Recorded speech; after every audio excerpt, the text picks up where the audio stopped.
Guys, hari ini gue mau nge-review salah satu request reksadana dari yang ada di kolom komen gue juga, yaitu gue mau nge-review soal reksadana obligasi negara Indonesia 2 kelas A. Nah, oke, kira-kira reksadana ini seperti apa sih dan bagus apa enggak sih? Secara kinerja 1 tahun itu 14%-an. Sebenarnya itu sih udah oke, tapi apakah benar-benar bagus? Temukan jawabannya setelah yang satu ini.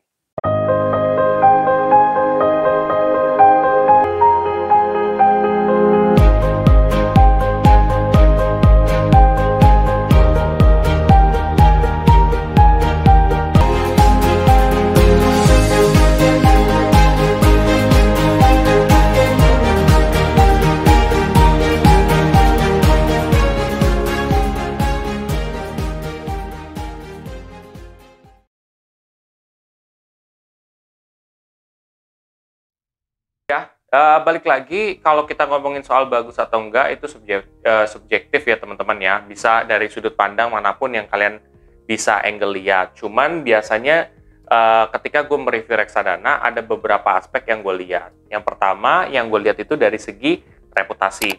Reputasi itu merupakan salah satu aspek penting ketika kita mau memilih reksadana. Apakah reksadana ini sudah terkenal atau belum?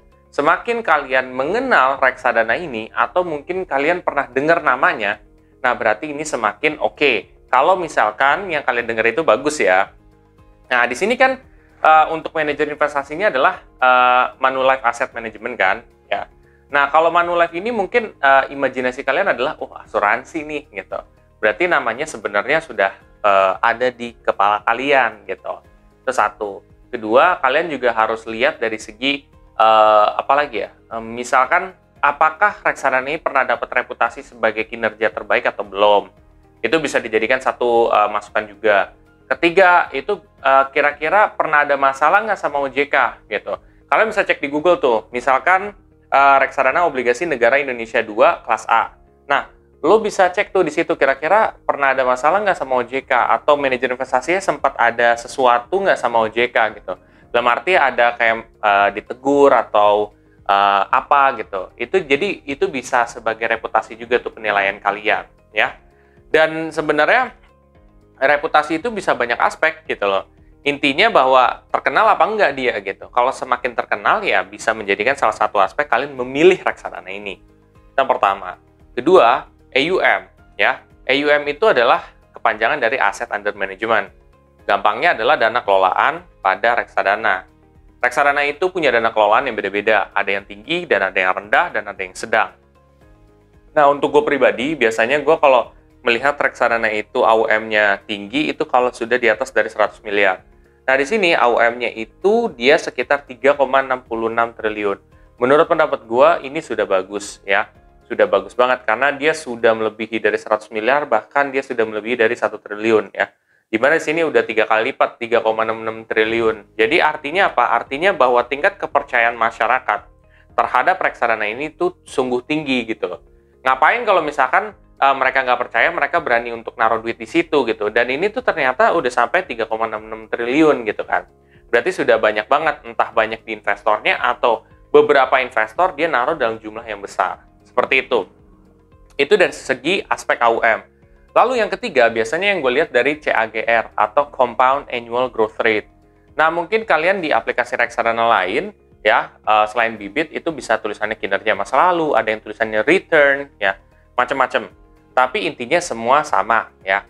Ada 1 tahun, 3 tahun, 5 tahun, 10 tahun. Nah, 1 tahun terakhir itu 14,27%.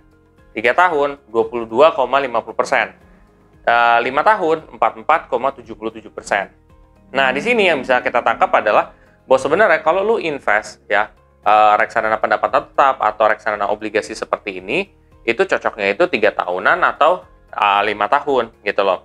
Nah, kalau 3 tahun 5 tahun, lo kan bisa lihat nih ancar-ancarnya lu bisa dapat sekitar 22 sama 44.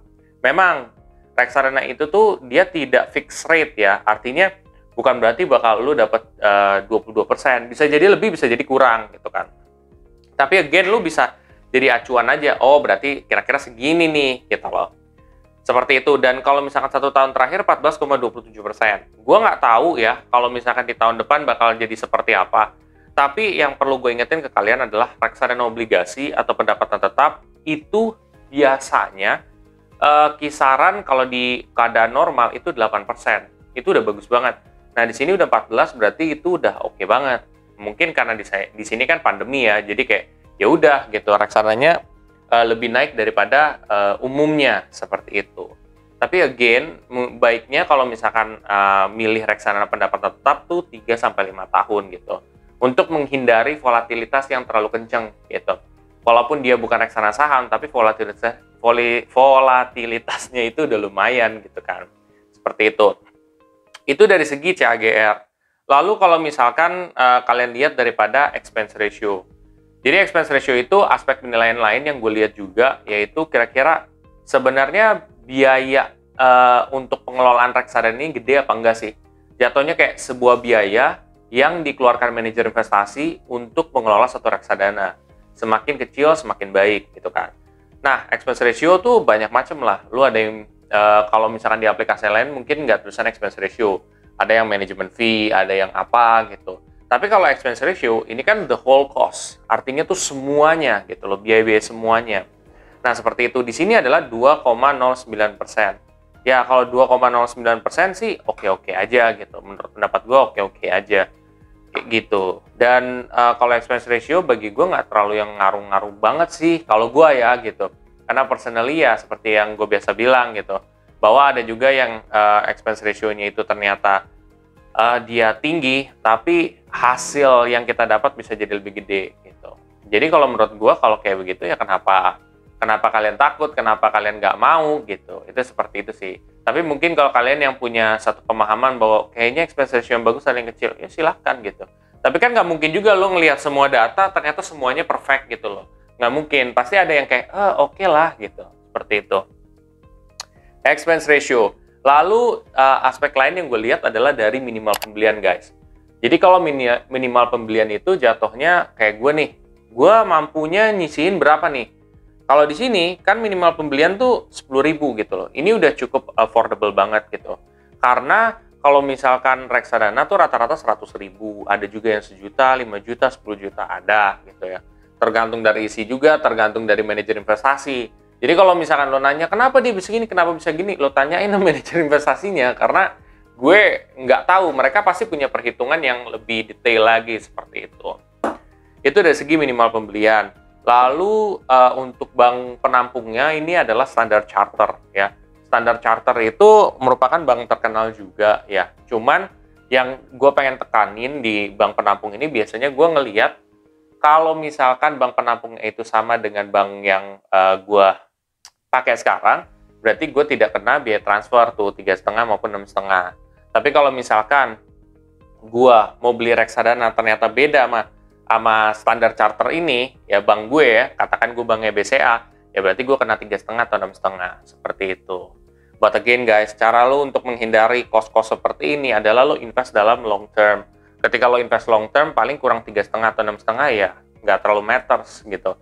Karena jumlah yang lo misalkan rutinin tuh udah gede gitu. Itu belum termasuk hasilnya, kan begitu. Seperti itu. Nah, yang terakhir yang gue biasa lihat adalah alokasi aset. Jadi alokasi aset ini merupakan salah satu aspek penting juga ketika kalian memilih reksadana.